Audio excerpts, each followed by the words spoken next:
கர்த்தருக்கு ஸ்தோத்திரம். இந்த நாளிலும் கூட பார்த்தீங்கன்னா, ஏசாயா 58:8 ரொம்ப அருமையான ஒரு ஆசீர்வாதமான ஒரு வார்த்தை. எல்லாமே தேவனுடைய வேதத்தில் இருக்கிற ஒவ்வொரு எழுத்துக்களும் வார்த்தைகளும் நம்மளுடைய வாழ்க்கையில் அது ஆசீர்வாதத்தை கொடுக்கும், பாதுகாப்பு தான் கொடுக்கும்.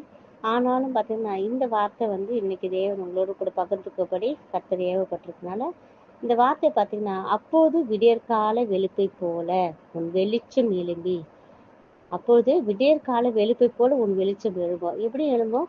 ஒவ்வொரு இரவும் அந்த இருட்டு இருக்கும், பகல் வந்த உடனே நம்மளுக்கு சூரிய ஒளி கொடுத்து அது வெளிச்சத்தை உண்டு பண்ணும். அதே போலதான் நம்ம ஆண்டுக்குள்ள அதிகமா நெருங்கும் போது அநேக பாடுகள், உபத்திரங்கள், எல்லா பிரச்சனையும் வரும். அந்த உலக பிரபத்துல வாழுகிறதுனால நம்ம ஒரு மனுஷா இருக்கிறதுனால உலகத்துல அநேக சத்துருக்கள் நிமித்தம் ஒவ்வொரு நாளும் நம்மளுக்கு ஒரு இருளை போலதான் பிரச்சனைகள், கஷ்டங்கள், வியாதிகள், துன்பங்கள், வறுமைகள், அதுக்கப்புறம் பார்த்தீங்கன்னா நம்மளுக்கு ஒண்ணுமே இல்லாத வீண் பழிகள், உதாசீனங்கள், இப்படி என்னெல்லாம் நீங்க நம்ம சொல்ல முடியுமோ அத்தனை விதமான கஷ்டங்களும் நம்மளை சூழ்ந்து வரும். ஆனாலும் தேவன் அதிலிருந்து ஒவ்வொரு நாளும் நம்மளை பாதுகாத்து விடுவிப்பார். அப்படிதான் அந்த வார்த்தை முதல் வார்த்தை பார்த்தீங்கன்னா, அப்போது விடியற்கால வெளுப்பை போல உன் வெளிச்சம் எழும்பி, ஒவ்வொரு நாளும் ஒரு இரவுக்கு பின்னாடி ஒரு வெளிச்சம் உண்டாகிறது போல ஒவ்வொரு துன்பத்திற்கு பின்னாடியும் கர்த்தர் என்ன பண்ணுவாரு, நமக்கு அந்த துக்கம் சந்தோஷமாய் மாறும் என்று வார்த்தை சொல்றாங்க இல்லையா? உன் துக்க நாட்கள் முடிந்து போகணும். அந்த மாதிரி ஒவ்வொரு நாளும் நமக்கு கர்த்தர் அப்படியான ஒரு ஆசீர்வாதத்தை கொடுப்பாரு. உன் சுக வாழ்வு சீக்கிரத்தில் துளிர்த்தது. இந்த துக்கம்லாம் முடிஞ்ச பிறகு என்ன ஆகும்? நம்மளோட வாழ்க்கையில ஒரு சுக வாழ்வு சீக்கிரமா துளிரும்.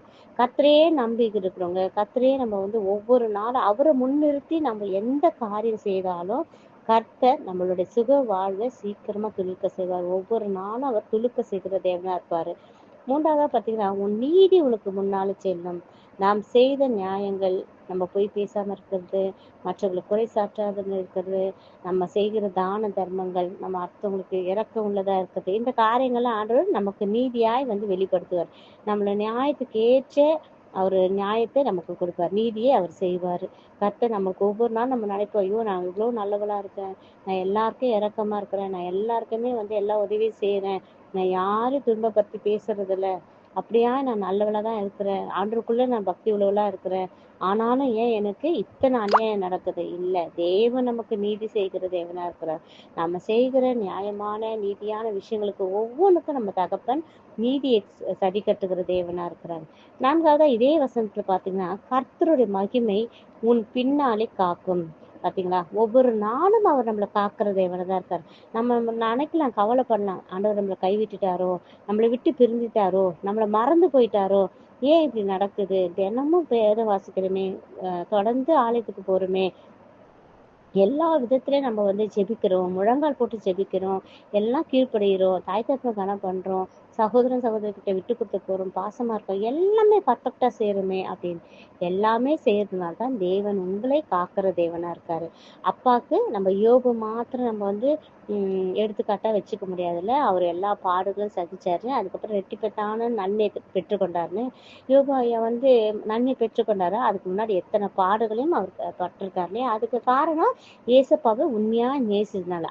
அப்போ யோபு ஐயா நம்ம ஒவ்வொரு நாளும் எடுத்துக்காட்டா சொல்லும் போது நாமும் கூட ஒரு பெண் யோபுவாக, ஆண் யோபுவாக நம்ம இன்னைக்கும் இருக்கணும்.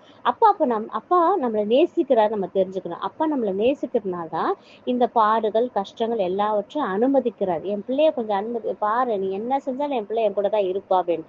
இன்னைக்கும் நீங்களும் நானும் என்ன பண்றோம்?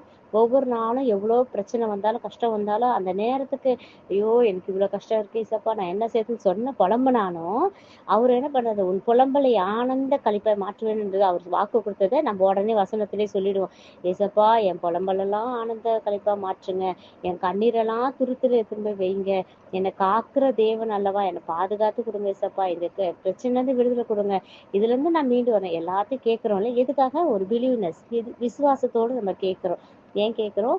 ஏன்னா நம்ம அப்பாவோட பிள்ளைங்க. அவர் என்ன நம்ம எவ்வளோ கஷ்டப்பட்டாலும் உடனே மடியில யார் மடியில விழுறோம்? அப்பா மடியில தான். இந்த வார்த்தை கூட பார்த்தீங்கன்னா 4 விதமான ஆசீர்வாதத்தை ஒரே வசனம் சொல்லுது. அப்போது விடியற்காலை வெளிப்பை போல உன் வெளிச்சம் எழும்பும்.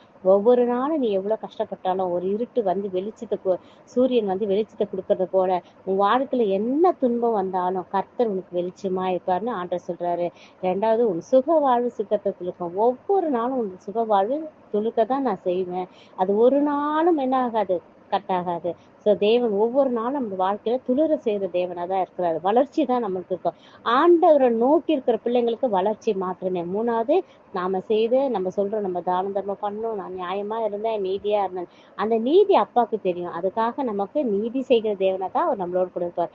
இது மாத்திரம் இல்லாம 4வது, கர்த்தரோட மகிமை என்னை பின்னால காக்கும். அவரோட மகிமை நம்ம கூடயே தான் இருக்கும். அவர் எப்பொழுதுமே நமக்காக மரித்த தேவன் அல்லவா. அவர் எப்படி இருந்தாரு?